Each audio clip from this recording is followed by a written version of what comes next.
going to shop for themselves. So why add what sounds like another task? Your mind gets a workout every day, all day long. Isn't exercise a time to give it a rest? Why pile what seems like another layer on top of your current exercise routine? After all, meditation of any sort takes time, energy, grit, determination, and discipline. As contemporary Buddhist monk Bhante Gunaratana, Bhante Ji, says in Mindfulness in Plain English, meditation takes gumption. Why on earth would you want to infuse your movement with something that requires effort and dedication? There are a host of reasons. You're probably already aware of the many ways movement improves your life. Meditation enhances that. Studies on people who meditate show the physical, emotional, and cognitive benefits ranging from improved athletic performance to growing new brain cells. Combine the two for a supercharged growth recipe. But there's an even more compelling reason to add meditation to your movement routine. Freedom. Beneath any desire you may have to relax, zone out, or toughen up, and under that wish to look and feel physically and mentally better, lies the urge for freedom. Freedom from what? Freedom from suffering. And that, freedom from suffering, is the main reason I bother.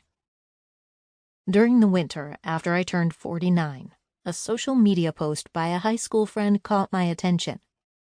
It read, "Call me crazy, but this running is getting to be fun." I did indeed think she was crazy, but she also looked like she was having fun. I was definitely not having fun. The chronic depression that had plagued me most of my life resurfaced after 7 loved ones, including my 24-year-old niece and my mother, all died during the same year. That friend's social media post found me on the couch. I don't remember bonbons specifically, but excess food had become the anchor in my wellness plan, causing my weight to balloon. Exercise seemed long behind me, and I didn't believe it would help anyway. I was suffering so much, I wasn't sure I wanted to stay on the planet. Meanwhile, that high school friend kept running. As I watched her gradual progress, principles I knew from years of meditation and previous stints of movement resurfaced. The change in her and the shift I felt was familiar. Impermanence.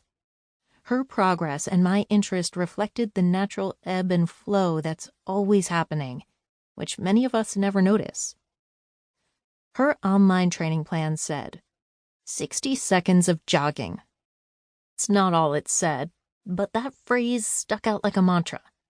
As winter wore on, my curiosity grew.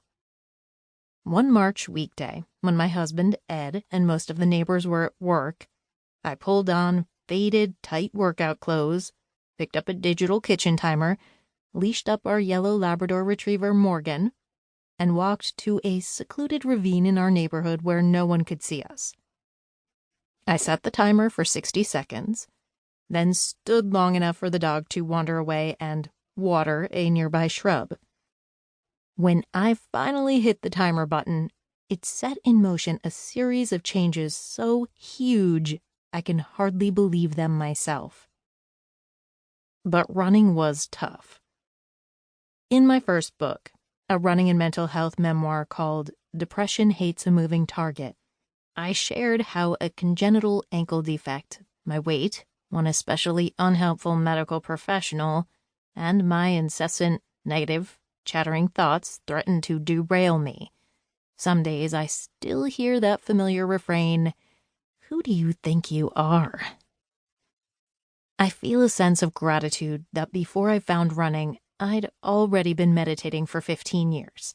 I also had a solid writing practice, a strong community, several great teachers, mental health medications, and therapy.